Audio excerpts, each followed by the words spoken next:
Have you ever trusted someone with your whole heart and they broke it like it was nothing?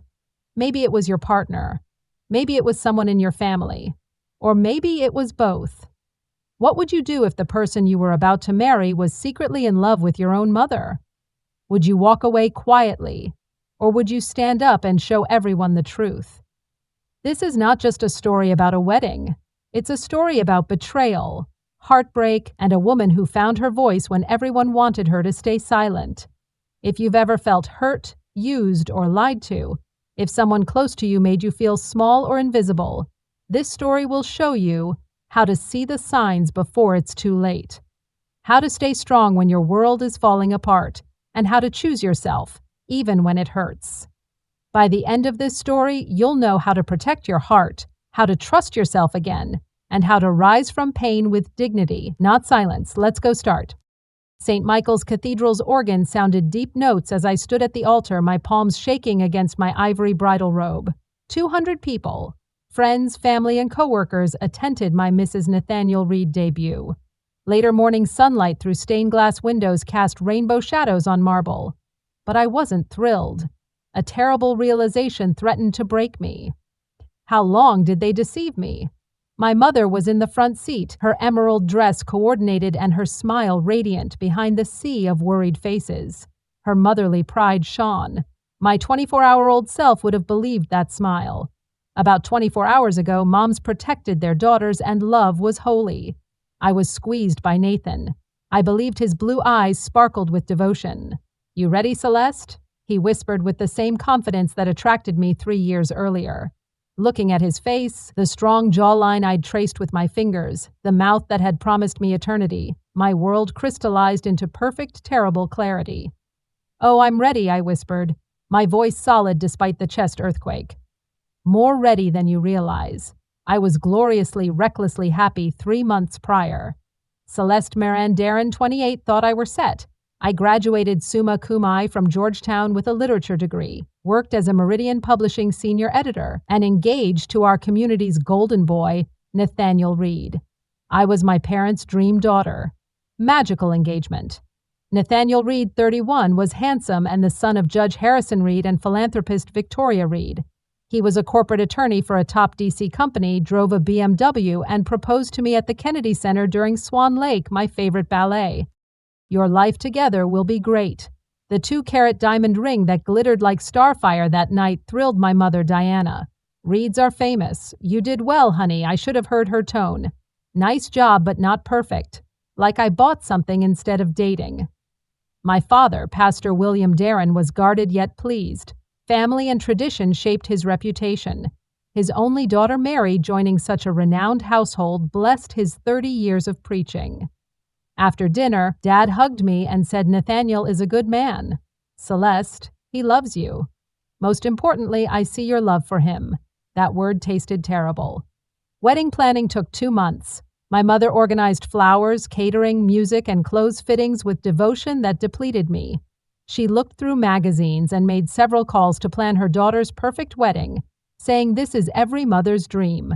Even though she overruled me, I appreciated her help. She preferred white roses and peonies over wildflowers. I wanted a string quartet, but she booked an orchestra. When I wanted to write my own vows, she said traditional was classier. "Trust me, darling," she murmured with my inherited smile. "Mother knows best." Nate seemed amused by our family dynamics. In unannounced visits, he talked about his law practice and praised my mother's cooking. While I fielded calls and graded papers, he and Diana spent hours in the kitchen. Their hilarity overpowers colonial house music. He told me your mother is lovely as we walked around Meridian Park one evening after asking me to be his girlfriend. She craves our approval. I squeezed his hand and said she's always been like that. She planned my birthday parties for weeks when I was little. Every detail had to be right. Probably always were. Since you were perfect, he stopped walking and framed my face with his hands. Why he kept talking about my mother should have frightened me. Maybe I should have inquired why he stared at her when she laughed or how he knew what wine to bring to make her happy. I was in love and learned that love blinds. The first crack appeared 3 weeks before the wedding. I set up chairs at my parents' after work. My arms and laptop bag are loaded of RSVP cards and letters. The house was unusually quiet when I arrived through the front door. I called Mom and Dad while putting my belongings in the entryway. "Sweetheart," my mother called from the kitchen. There was something odd. Short of breath, nervous. She was washing oddly clean dishes at the sink with her back to me. Her black, well-styled hair was important. Her cheeks were flushed when she turned. "Celeste, I wasn't expecting you so early. My watch read 6:30. I arrive Wednesday at the same time. Yes, of course." While drying her hands with a dish towel, she avoided my gaze. "Dad attends church board meetings. Something felt off, but I couldn't explain." A peculiar stench invaded the kitchen, different from my mother's vanilla candles, rich and manly. "Was anyone around?" Sitting at the kitchen island with RSVP cards, I asked. "What? No, just me." He went to the sink. "How was your day, love?" Nearly released, almost, but then I saw something on the counter. Our excellent China coffee mug for elite guests only, stayed toasty. Mom, whose mug, her shoulders tensed. Line, obviously, evening tea only. Tired, I needed coffee. Lie was a live wire between us. Mom never lied well. I knew her stories like my heartbeat, avoiding eye contact, shaky voice, and ravenous dishwashing. I believed because I liked and trusted her. "Simple," I said, opening the first RSVP. "Set up these seats." The evening continued, but something shifted. My mother often stared at her phone and tapped the counter anxiously. Her whole body relaxed when Nathaniel texted me at 8 to say he was working late and would see me tomorrow. Crack 2 debuted week later. Nathaniel missed work due to workload. He missed our bakery cake after 2 Thursday night dinners were canceled. I called his office and his secretary said he left early. The doorman of his luxurious Georgetown high-rise condo knew me by name. Got there via car. The elevator ride to 15th floor felt forever. No one replied, so I used my key. "Nathaniel, you okay?" The apartment was dark, but his car was in the garage. I phoned him again as I walked through the room we decorated after our honeymoon. Though the living room was empty, the coffee table contained a wine glass, a lipstick-rimmed one. The color is unknown. "Nathaniel, his bedroom door was locked." That was bizarre. Bedroom doors were never locked. "Here I am." His mangled voice boomed across the wood. "I feel bad, Celeste. Food poisoning, I think. Let me care after you. Please don't catch anything. I'll call tomorrow." Okay. I contemplated the locked door. Nate never refused my help throughout 3 years of illness. He wanted to be babied during a headache. I choose trust over doubt again. "Feel better," I told the door. "I adore you, love you too." Words were late, like water finding foundation cracks, truth emerges. 2 days before my wedding, it flooded. I was working on a medieval poetry manuscript at work when my phone rang. The caller ID showed my mother's number. "Need a favor, Celeste." "Of course. What's wrong?" "I left some wedding programs in my car and am having lunch with Mrs. Chin, flower committee member. Would you pick them up at home?" "In my Mercedes passenger seat manila folder." "Sure, no problem." I drove 20 minutes to my folks in DC traffic. My key opened the front gate and parked behind my mother's car. Normal for our safe neighborhood, Mercedes was unlocked. I spotted the manila package when I opened the passenger door, but then something more.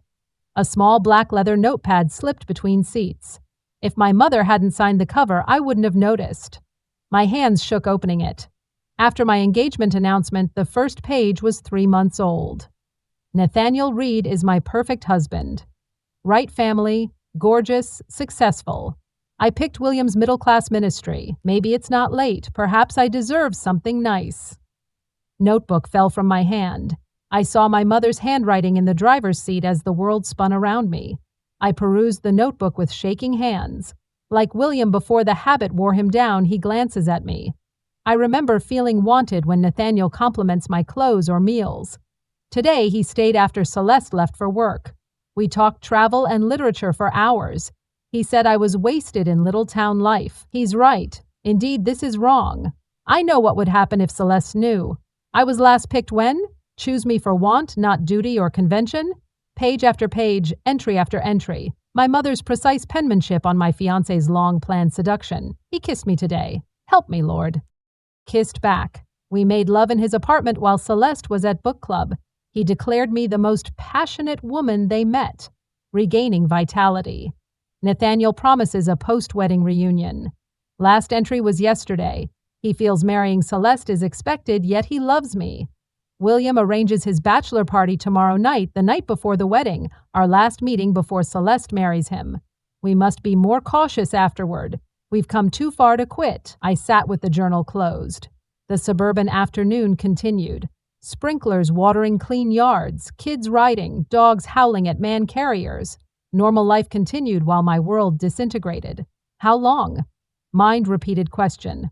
When did they mock me behind my back?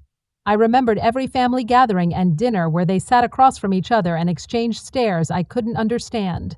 My dad came to mind, intending to walk me down the aisle tomorrow, blissfully unaware that his wife was sleeping with the groom. The tears eventually came as I thought about how the two people who were supposed to love me most had fooled, twisted, and betrayed me. Anger and salty betrayal tears.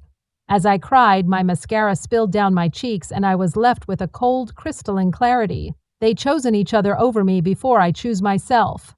Avoiding home that night, I booked the Willard Intercontinental under a fake name, paid cash, and told the desk clerk I was surprising my wife for our anniversary. It was simple to lie. It seems I was learning to lie like my mother and fiancé. I organized my hotel room's king-sized bed like a detective. My mom's journal, Nathaniel's credit card bills. We shared wedding costs and my growing list of missed signs. Mom's kitchen smells costly cologne. Nate's condo wineglass lipstick. His unexpected mastery of my mother's favorite wine. They insisted on official wedding vows, probably because I could say anything in my personal vows to indicate their guilt. On the bed, I ate room service cross-legged, costly pasta while I planned their demise. Old Celeste would have questioned them quietly. She mourned, demanded explanations, and was probably forced to forgive. Old Celeste believed in second chances and love's transcendence. Old Celeste died. She died reading her mother's journal in a Mercedes-Benz as her world collapsed. The new Celeste realized certain betrayals were too severe to settle privately. More was involved than a cheating fiancé or mother. Two people humiliated me, planned to continue their affair after my wedding, and stole my happiness and dignity. They wanted games. Fine. I learned from the best. I rang Meridian Publishing's assistant. Help me, Jenna. Please make a guest list for my wedding tomorrow. Phone numbers, emails, social media, everything. Of course. Is everything okay? You sound fantastic. First time in days, I meant. Want everyone to know everything for tomorrow. Then I contacted my college friend Priya, a New York freelance journalist. Amazing, Celeste, your wedding is tomorrow. Your panic? Very excited. Priya, I need a favor without questioning.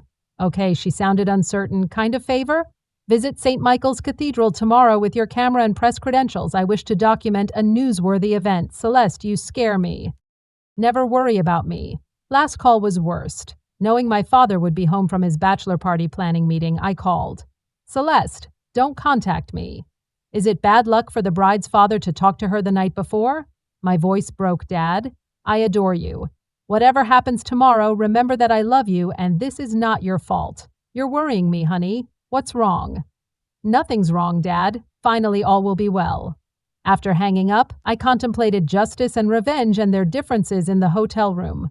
Revenge hurt. Justice revealed truth. A smile would accompany justice tomorrow. Before we begin, please state your video watching country, like seeing where our global family is watching. First time on this channel? Subscribe. Your support enhances epic retribution tales. Enjoy listening. I ordered room service coffee before dawn, sitting in my hotel bathrobe at the window as the sun turned DC gold and pink. 6 hours later, I was Mrs. Nathaniel Reed. My strength was about to increase. She wouldn't fall for it. Motherly texts filled my phone all morning. Good morning, darling bride. I hope you slept well. I love watching you go down the aisle today. Beautiful blooms, the musicians set up. I confirmed with the photographer that everything is excellent. Dear, I love you. Today will be your best. All messages felt like silk-wrapped knives. I took a long shower at 9 to erase my past. As I went, I checked the bathroom mirror. Possible first time in months. I have mother-like black hair. My father gave me blue eyes. Everyone liked my face, but not exceptional. I would shine today. My long downtown DC cathedral journey was slow, crisp, clear wedding morning. St. Michael's Cathedral sparkled in the morning. Gothic spires pray to heaven out of stone. Cars began arriving, merchants, relatives, and early guests ready for a feast. I parked behind the church and watched my lifelong friends prepare for my special day. Mrs. Flower Committee Chin, our 20-year neighbor Mr. Rodriguez, Nathaniel's law school pals laughing and fixing ties. The people who cared about me and spent their Saturday watching my happily ever after deserved to know the reality. I approached the cathedral's bride preparation room through the side entrance with my bridal dress, shoes, and makeup bag. The small space was crowded. My 2 bridesmaids set up a coffee station and flowers as Kathleen, my matron of honor, hung her dress. Celeste, Kathleen ran to hug me. You sparkle. You feeling? Like today will change everything, I said, being honest for the first time in days. Your mom where? Her arrival was anticipated. I checked my phone. Since her sickeningly lovely good morning SMS, Diana has not texted. I said she's probably getting ready at home. She loves perfection. I didn't say where my mother was because I'd been watching Nathaniel's phone with our shared account since last night. He spent the night at our house and left around 6:30 this morning, possibly to escape neighbors and my father. One last nostalgia betrayal. I felt calm while my bridesmaids dressed me. When they fastened dozens of tiny pearl buttons up my back, I felt powerful and new. My skin was protected by white silk. Of course, my mother chose the standard Ain gown with long sleeves, cathedral train, and constellation-level beading. I wanted something modern and minimal, but Diana insisted. At the fitting, she mentioned this dress would photograph nicely. Classic elegance never goes out of style. I understood why she worried about my beauty. For her son-in-law's humiliation photographs, she wanted me to look perfect. Kathleen fastened my veil, my grandmother's fingertip veil. Celeste, you're stunning. Nathaniel dies at your sight. I hope so, I said. The photographer arrived at 11:30 for pre-ceremony shots. He took photos of a war-ready woman as I smiled and posed. At 11:45, my father arrived. Hi, lovely girl. Father stood in the wedding room doorway in his black tuxedo and well-combed silver hair. Our church revered tall, dignified, and gentle Pastor William Darren for decades at 58. His world would collapse. You look radiant, sweetheart, he said, glistening. I can't believe my daughter's wedding. The bridesmaids and photographer left us peacefully. I learned to drive, pray, and believe in goodness from my father's strong, caring hands, which had benefited many couples. He held me as I scratched my knees as a child. Dad, let me tell you before we walk down that aisle. Yes, honey, what is it? My bridal bag held my mother's journal. I found this in Mom's car yesterday. After opening it, he seemed confused, but as he read, his face changed. Color left his cheeks. His lips parted and hands shook. Celeste, his voice whispered, can't be. Your mother never reads dates, Dad. Read all. He gripped the journal and read about his wife's infidelity on a chair. My wedding dress fell as I knelt alongside him. Did you know long? Finally, he asked, since yesterday. Sorry, Dad, I'm sorry. He looked up at me with broken eyes, this man who had built his ministry on marriage and family. How will we proceed, he whispered, insisted we walk that aisle. Diana Darren and Nathaniel Reed will reveal themselves. No, Celeste, consider. Shame and scandal. Dad, we're not ashamed. They own it. I could see him battling with 30 years of instruction that family issues should be handled privately as he stared at me. He reported 200 persons. 200 of our loved ones deserve the truth before a precious event. Your stature. Choosing dignity over silence and refusing humiliation will be my legacy. Knocking on the door stopped us. 5 minutes, everyone called the wedding coordinator. Dad stood slowly and wobbly. I thought he would collapse, but he lifted his head triumphantly. You're braver than me, he muttered. Knowledge came from professionals. I took his arm and went to the sanctuary. Through the glass panels, I saw friends, family, and guests from throughout the country celebrating with us in the church. My mother requested white roses and peonies on the altar. A string quartet performed Pachel's canon, filling the sacred space with music. Nathaniel looked like a successful attorney and dedicated bridegroom in his perfectly fitted tuxedo at the altar. The best man and groomsmen smiled in anticipation next to him. My mother looked beautiful in her emerald dress, cleaning her eyes with a lace handkerchief in the first row. Like any bride's mother, she was proud, elegant, and emotional about her daughter's happiness. After the wedding organizer unlocked the doors, processional music began. My bridesmaids smiled at visitors as they walked to the altar in soft pink dresses. Every cathedral goer stood during the bridal march. "Ready," Dad whispered. Arms squeezed, ready. I sensed 200 eyes as we entered the church. Cameras flashed. Many smiled and whispered about my beauty. When Nathaniel spotted me, his blue eyes gleamed with joy. My mother covered her eyes with a handkerchief, motherhood devotion. We admired their acting as we walked down the aisle. They deserved Broadway instead of my life. Dad put my hand in Nathaniel's before sitting at the altar, gesture representing a father giving up his daughter. It was like being given over to my opponent. Pastor Jenkins said, "Dearly beloved," over the cathedral sound system. "Today marks Nathaniel William Reed and Celeste Marianne Darren's wedding." I let him talk traditionally while waiting my time. Returning Nathaniel's hand squeeze. From the first row, my proud mother watched.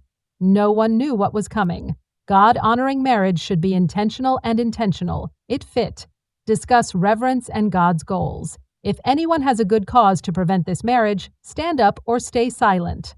The end. Scheduled moment. When I could talk, I could have spoken everything. Instead, I remained silent.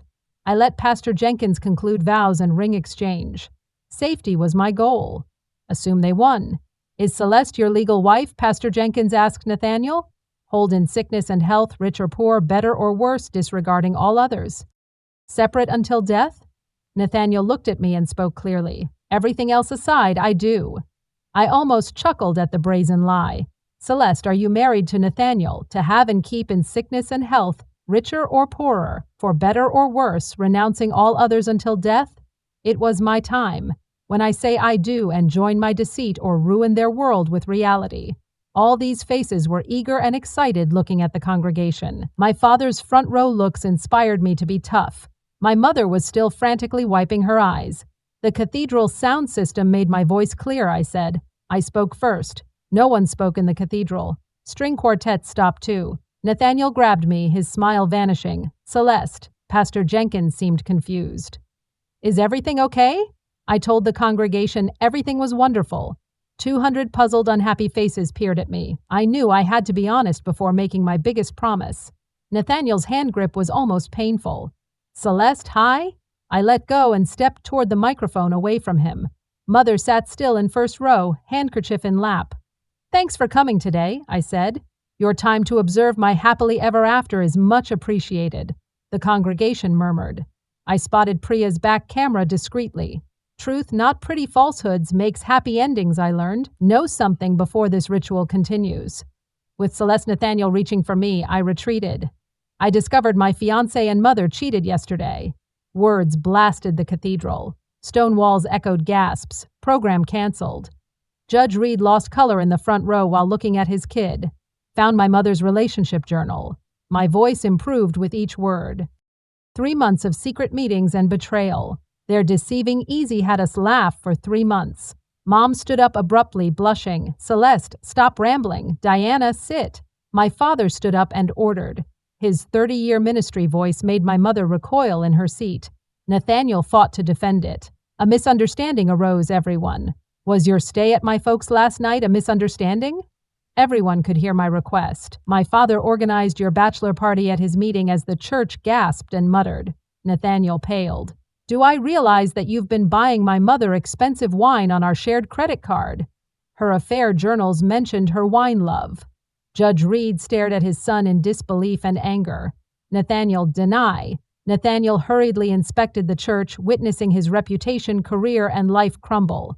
"Just to clarify, I spoke with fake sweetness. Explain how you seduced your fiancé's mother. Tell your father, colleagues, and those who thought you were honorable. When having an affair with her, reveal your goal to marry me." Huge silence. All the cathedral's eyes were on Nathaniel, who had no explanation. The unpleasant truth was disclosed without attorney arguments or beguiling deflections. Mama cried front row. Instead of proud mother tears, she shed ugly cries of a broken woman. Celestine choked. "Don't understand, I say. I understand," to her. "You choose to make your daughter happy by feeling wanted again. I know you looked at my fiancé and believed you deserved him more. That wasn't meant. You never planned to be caught." Truth hung like smoke. Her emerald outfit became garish and desperate when my mother fell in her seat. I looked out at the congregation, family, friends, colleagues, and people who had seen me grow. Their faces showed shock, sympathy, and anger. It was vital that no one felt sorry for me. I refused pitting. Note that this isn't revenge, I continued. About truth. This is about not believing others' lies. My cathedral train followed me down the aisle like a queen's robe. I stopped in front of my father at the first row. Dad, I'm sorry you learned this way, but not sorry. Nodded, tears in his eyes, but pride in his. Dear, I love you. The choice was right. I kissed his forehead and proceeded down the aisle, tasting salt and agony. Behind me, visitors mumbled and pointed as Nathaniel tried to explain himself to his unhappy father. My mother sobbed in her hands while Mrs. Chin from the floral committee mocked her. Not looking back, I entered that cathedral with my head held high and my bridal gown flowing like silk. The parking lot behind St. Michael's Cathedral was my haven. Taking in the crisp October air beside my car, I felt lighter than in months. The cathedral's chaos boomed through the great wooden doors with screaming voices, crying, and chairs scraping as people stood and processed what they had witnessed. I ignored all save one phone call and text. Sacred Celeste, Priya, you got it all? Each second.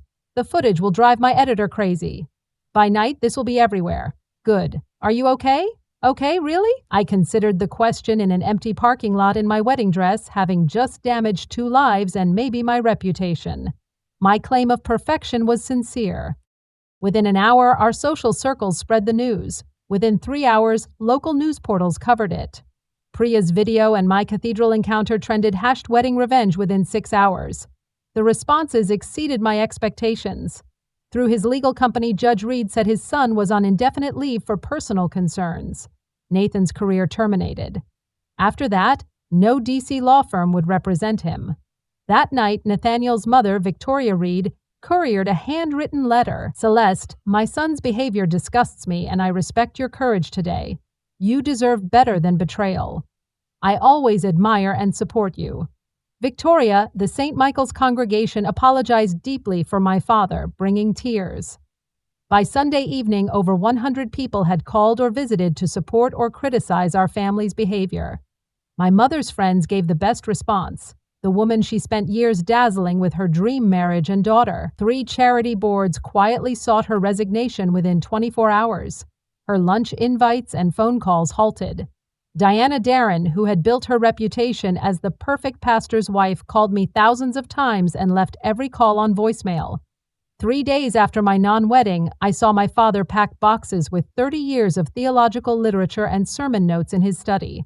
It's unnecessary to resign, I said a dozen times. Dad aged years in 72 hours. Despite his deeper lines around his eyes and stooping shoulders, he remained peaceful, like a man who carried an unknown weight until it was lifted. I've been offered a small Vermont church post as interim pastor until a permanent is found. I'll have time to decide. Your mother selected and accepts the consequences. Diana went live with her sister in Baltimore, her only family member who spoke to her. Have you spoken to her? Once to announce my divorce. Divorce was unfathomable in our family. My parents, married 31 years, lived by until death do us part. Dad, you protected me from deception by meticulously taping another box. I would have died without knowing my true spouse. Dad opened the front door while I packed his books. I heard low murmurs in the corridor and footsteps approaching the study. Celeste. Dad entered with Judge Reed behind him. Harrison Reed looked as ancient as my father. Judge Reed. I stood straightening my jeans, surprised to see you. He said I needed to apologize for my son's suffering which he caused you and our families. I looked for blame or animosity in his expression, but only saw remorse. Thank you. I made your traitor. No, I demanded. A son you raised. A guy without honor was his decision. His fault. Victoria and I are pursuing counseling to learn how we failed him so severely. Don't allow his faults define your marriage. I answered, some people are damaged internally. Not all of their loved ones are broken. He looked at me closely. You're fantastic. After Judge Reed left, Dad and I silently packed. I added, I learned from the best, glancing at my father. As the sun set in gold and amber, he closed the last box and looked around his study, his sanctuary for over a decade. Any regrets? I asked. About divorce? About leaving? He stopped. About raising a girl who chooses truth over comfort? Never. 6 months later, I watched spring emerge from winter in Alexandria, Virginia, in the gardens behind my new apartment. My phone rang. Dad's weekly checkup. "How's Vermont?" I asked directly. "Peaceful, beautiful. The congregation is small but sincere. No politics, drama, just faith and community." "Are you glad?" Reaching. "What about you?" "New job, how?" 3 months ago, I was offered a senior editor position at a large New York publishing company. The pay was high, the job was demanding, and most of all, it was 300 meters from my prior existence. I adore it. City, labor, anonymity. I can walk down the street as Celeste, not the wedding video woman. Good. You deserve a new start. New scandals and turmoil replaced the wedding video as viral, but for weeks I was the internet's darling, representing dignity over silence and truth over comfort. It was overwhelming but empowering. As usual, Dad asked weekly. I hadn't. Diana tried to contact my aunt, old family acquaintances, and former boss, but I told her I had nothing to say. Some betrayals were unforgivable. What about Nathaniel? His attorney phoned me last month. The man is in therapy and wants to apologize. My laughing was no longer sour. After the call, I sat in my backyard with coffee and my current project, a memoir by a woman who rebuilt her life after discovering her husband's 20-year affair. I saw the similarities to my life, but I learned to find strength in others' survival stories rather than anguish in their betrayals. The doorbell rang and I stopped reading. Unexpectedly, a delivery man arrived with a huge bouquet of wild flowers, the kind I chose for my bridal bouquet instead of my mother's roses and peonies. The card was easy to choose from, a friend who understands, and didn't require a signature or return address. We supported one another as sisters of survivors after meeting hundreds of women who'd fled abusive relationships, spoken truth to power, and put their own happiness before others during the past few months. 1 year later, I watched 100 writers, publishers, and readers at the National Women's Literature Conference from the Meridian Hotel's Grand Ballroom stage. A year ago, I started speaking clearly through the sound system. At an altar in front of 200 people, I made a life-changing decision that reflected who I am, not what others expected. Women nodded and leaned forward in the audience. Many were touched by my story, not because of the drama or revenge, but because of its deeper meaning. Childhood teaches us that peace is more essential than dignity, kindness over honesty, and others' comfort above our own. This is what I discovered. When you choose truth over comfort and yourself over betrayers, you change more than your life. You authorize viewers to do so. Applause was long and warm.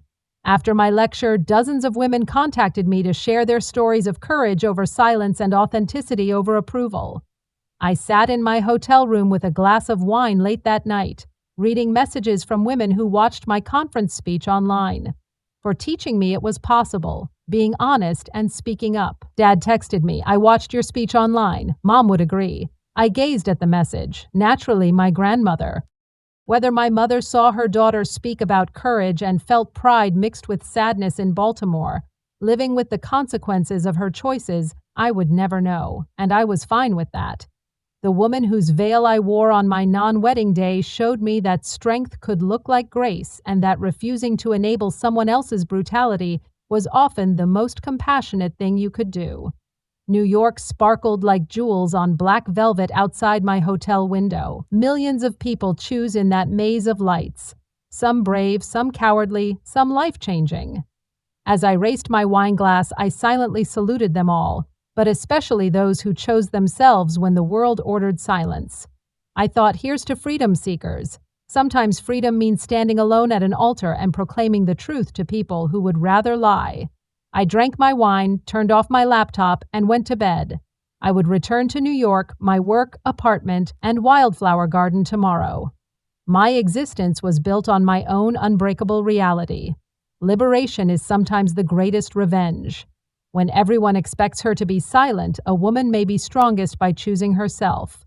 Sometimes the best happily ever after is when you prioritize your truth over everyone else's comfort.